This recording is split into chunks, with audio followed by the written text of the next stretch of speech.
morning. I am Gino Renz Perez from Group 2 and I will be presenting the violation, probably penalties, effect on stakeholders, cause and solution for the said issues and violations of the suspect from the news article. The article is the PCG NABS 4 for illegal fishing in Romblon by GMA Integrated News.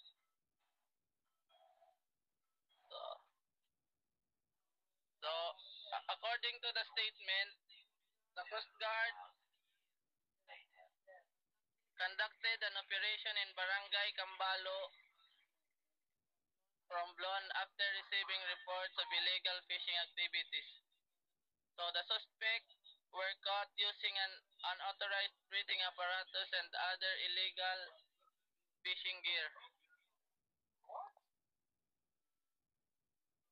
So the, the violations first is Section 89 unreported fishing.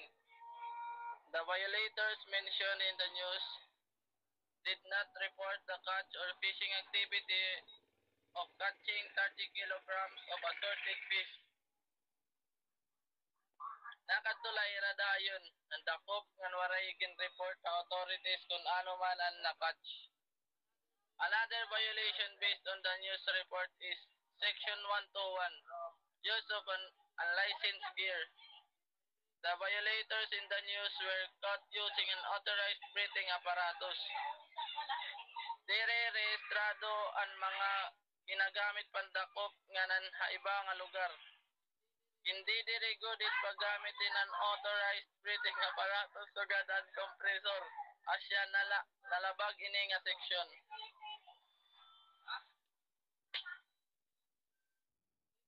Section 102, fishing or taking of rare, threatened, and endangered fishes. While the news report did not mention rare, threatened, or endangered species, the phrase assorted fish implies a mix of species. Ini nga iba-iba nga klase ng isda may da good possibility nga may daupod nga mga endangered. Especially waray ka-report nga illegal ang pagcatch. Kung kulang in proper nga documentation nga control, ang matatabo bisan ano light era pantakpon basta maupay panbaligya bisan bawal ngayon. Next is Section 95, use of active gear in municipal water, bays, and other fishery management area. The use of spears and unauthorized breathing apparatus for fishing under municipal waters can be considered active gear, which can be a violation. There's a pursuit to the target species asya na consider nga active gear. Damo pagod ang nakuha gamit ini nga gear sa municipal water sa Romblon bisan diri dapat. Section 126, possessing, dealing, or disposing illegally caught or taken fish. The fishermen were caught with 30 kilograms of fish which are caught using illegally methods. Ang pag-possess pa lahan illegally caught fish naka-violate na irahin nga section. Then Section 128, other violation. This is a general provision that covers any other act not specified but still considered illegal. So, there are the penalties. Section 89, 5,000 for municipal fishing provided that the offender fails to pay the fine. He shall render community service. Section 121, 200,000 to 500,000 per gear depending on the seriousness of the violation. Section 102, 5,000. Section 95, 20,000. Section 126, 50,000. Section 128 depends on LGU and based on the impact. Effect on the stakeholder. Loss of catch and income for fisher folk. LGUs and pharmacies are alerted to be more strict in implementation of laws and regulation. Loss of valuable resource leading to lower catch and income for various sectors, ceasing plans for management.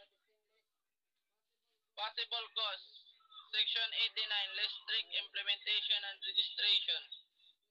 Section 121, fees, process of registration, damoit baraydan, halabait process. Section 102, spear fishing is a method employed. It is based on the availability of fish resulting assortment of fish just to convert.